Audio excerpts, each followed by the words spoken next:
Shalom. Shabbat Shalom. That's better. So this week we begin reading the fourth book of the Torah, Sefer B'Midbar.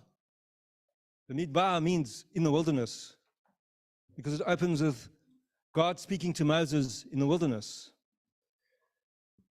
But in rabbinic literature, the book of Numbers is also known as Chomesh HaPekudim, the book of the Pentateuch about those who are counted, because the main part of this week's Torah portion, the first portion of Sefer B'Midbar, the book of Numbers, deals with Moshe taking census of all the males in the camp, and later the census of the Kohanim, to count how many people there are.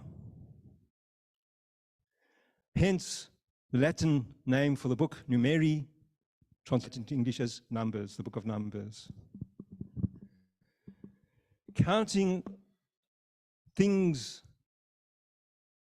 is part of Jewish life, of Jewish ritual, because by counting and measuring, we quantify the world we live in. And halakha is full of measurements. How much food you need to eat, how much bread you need to eat in order to recite Birkat HaMazon, how much food, milk should enter a pot of meat before it becomes treif, etc., etc. Although the Torah and Jewish tradition frowns upon counting people, unless you get permission from God, the idea being that if you count people, you might meet with disaster. Hence, when you count for a minyan, you don't count the people. You use a verse from the Psalms, 10 words, and if you run out of people before we finish the Psalm, we know we don't have a minyan. Some people count the feet, divide by 2. But you are instructed in the Torah to count time. We're going to do it a bit later. We count the number of days of the Omer, Sfirat HaOmer. We count from the second day of Pesach until the day before Shavuot.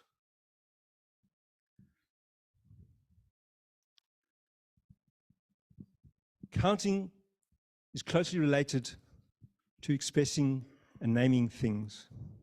Naming entities, physical entities in the world, naming and defining our understanding, our feelings, our beliefs in the world that we live.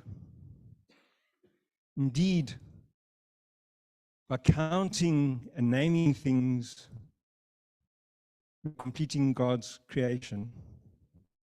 We learn that from the second story of creation, the book of Genesis, chapter 2. The Torah tells us that God created Adam, and after creating Adam from the dust, God breathed life into Adam, and Adam became emanated, became a human being.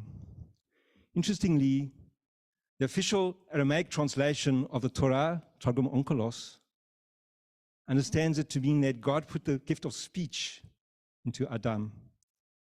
Once Adam could speak and quantify and describe things, Adam became a human being. And then God realizes that Adam is lonely, and so God creates the animals. And God says to Adam, go and name the animals. Which Adam does, quantifying and naming entities. And then after Adam counts all the animals and names them and can't find a fit helpmate, God puts Adam to sleep. The first recorded surgery in history. God takes the side of Adam and creates Chava, creates Eve. We're told to count the Omer, and we call it Sfirat HaOmer.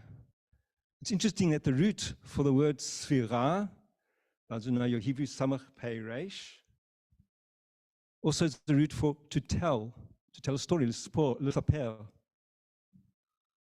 A sofer or a soferet, or a scholar or a person of letters. Sfira, which means counting, also means spheres, like the sfirot that emanate from God. The Kabbalists believe that the 10 sfirot, 10 emanations that manifest in the world, how God relates to the world and we relate to God. Indeed, Sfirat HaOmer, the counting of the Omer, includes these sfirot, these emanations. So it's a very Kabbalistic act when we count the Omer.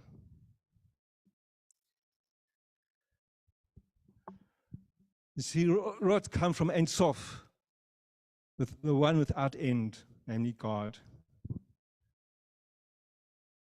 Each letter in the Hebrew alphabet has a numerical value. So we can count using letters. Letters don't only express words and ideas and sounds, but they also represent numbers. The two go hand in hand. And so the Talmud teaches us that the letters of the alphabet are the emanations of God. And that God used the alphabet to create the world. So there's a teaching in the Talmud, the teaching of Rav Yehuda, who says that Bezalel, the famous Bezalel, who's in charge of putting together the Mishkan, the tabernacle, who was a master of all arts and skills. Rabbi Yehuda in the Talmud says that he knew how to combine the letters by which the heavens and earth were created. He combined them to create the Mishkan. So thus, the letters enable us to speak and describe physical and metaphysical entities. And they also enable us to number those entities. We count the Omer to recreate the anticipation of the Israelites after leaving the land of Egypt. And they knew they were going to Mount Sinai to receive the Torah.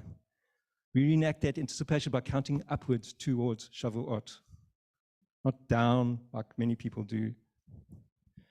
Many people, when they look at their birthday and they circle it and they count down to their birthday, one more day to my birthday. But Jews count up towards revelation, towards receiving Torah. The alphabet is there to help us describe physical things and spiritual things, teaching us to combine the two. That God created the entire universe, both the physical and the metaphysical. And when we bring them together, we arrive at a state of kadosh, of holiness. So when we count people or things, we elevate them to a special place in our hearts and our minds, in the world we live. Bring them up to holiness, which is our task, to complete creation, to be partners with God.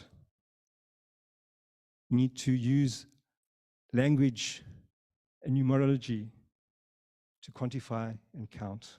And that's one of the lessons we learn from the book of Bamidbar, the book of Numbers in our Torah. Ken Yiratzon. Amen.